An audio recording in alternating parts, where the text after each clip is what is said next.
So I wanted to jump right into it because this show is. I feel like at first it was like NYPD Blue, then this is The Wire, then I'm like, it's something I haven't seen on screen before. So what is some feedback you got that kind of blown you away, where you're like, wow, that's very interesting. Yeah, so I mean, I read everything actually because I love those reviews that maybe there's ones that are critical and there's ones that are full of praise, but the ones that get in and they're really trying to get that it's a weird flavor, I love those. I love the people that get that are like, oh, this has got a strange, dark comic aftertaste in it. But I love the people that see that it's really about the characters that you're usually not covering in a crime story. You know, the kind of and I really appreciate that. Some people think it's a weird flavor. They want the NYPD Blue and they kind of spit it out like a toddler spits out a, not saying they're toddlers, but I don't like that flavor. But the people that stick with it a little longer and think, okay, this is interesting. This is different than I thought it was going to be. I love that. And that could be like somebody on Reddit or, you know, the Irish Times. I mean, it could be anybody, both of them. I like the Irish Times review. And I tell people now, when it comes to music, when it comes to sports, when it comes to movies and television, it's a very genreless time, where it feels more lived in because we're not boxing things in a genre. I think that can happen. It can happen someplace where I'd say the absolute best thing about Apple is they let us go. They just let us go do whatever show we were going to do. So we got to experiment and we got to have all those different colors and flavors in it. That's fantastic. It does happen. But at the same time, I think there is pressure to people want to know what shelf to put it on to market at. And so sometimes you have to say, is this a comedy? Is this a drama?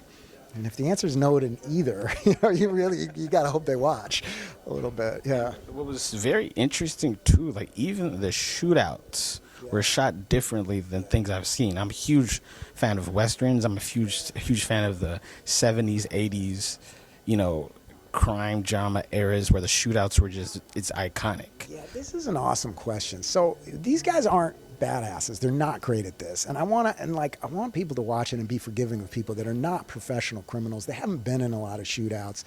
So Ray doesn't know what to do but get under the car sometimes or run through a bodega. But he knows Philly. Like he knows how to use all the little alleys of Philly. He's creative, he's smart, but they're not, you know, they're not even guys that have really fired their weapons all that much.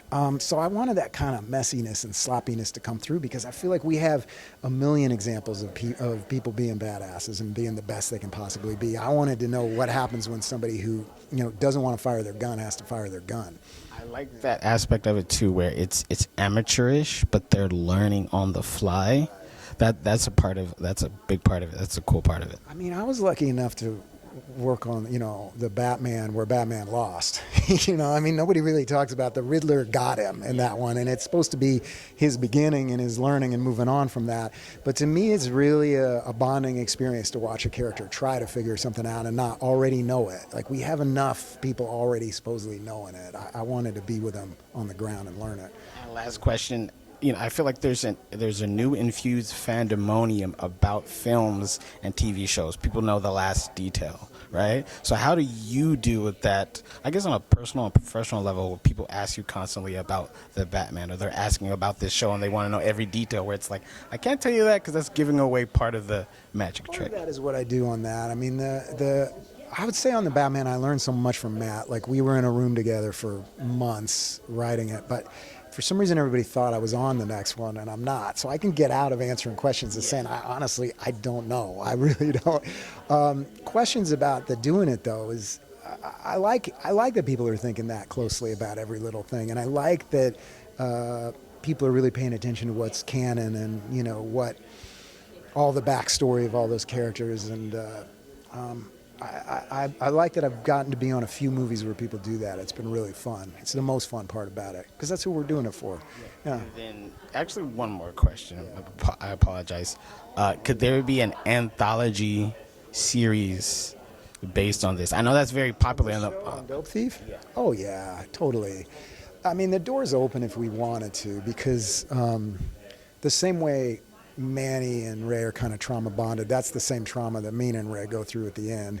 He would never in a million years have worked with her if Manny wasn't gone. It just wouldn't happen. He would have kept his secrets to the grave. But we put them together with the same kind of feeling, then that's where you'd go. You go with the two of them trying to figure out something in the future. So we left the door open a crack, but it's supposed to also feel like it's concluded. We're looking forward to that and any of the projects you got coming up for sure. God, I thank you. That was fun. Appreciate it. Yeah.